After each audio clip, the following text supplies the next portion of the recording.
In this guide, I'm going to show you how to disconnect PayPal from Raid Shadow Legend. This is Aiden from JustBoz, and before we get into this guide, make sure to like the video and subscribe to the channel with all notifications on. It really does help with the channel and it lets us know that you want more content like this, so we greatly appreciate it. If at any point throughout this guide you did have any questions, just ask them down in the comment section below and we can help you out further. I'm going to be doing my best to reply to every single comment down there. Now, these steps are going to depend on which platform you use for purchases because PayPal is normally managed by your payment provider rather than directly inside of Raid.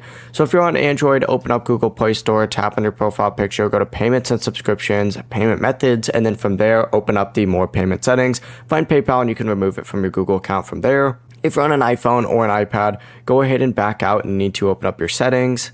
Tap on your name up at the very top and you're going to see on this option a payment and subscription tab. Select it, select payment and shipping, and then choose the remove payment method option for PayPal.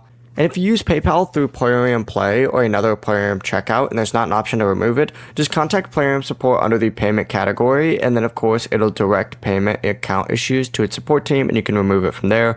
But after you remove it, reopen up Raid Shadow Legends and go to the purchase screen again and just make sure that it's gone. Before you do leave, make sure to like the video and subscribe to the channel with all notifications on. It really does help with the channel and it lets us know that you want more content like this. We'd greatly appreciate it. And if at any point throughout this guide you did have any questions, just ask them down in the comment section below and we can help you out further. I'm going to be doing my best to reply to every single comment down there. Peace.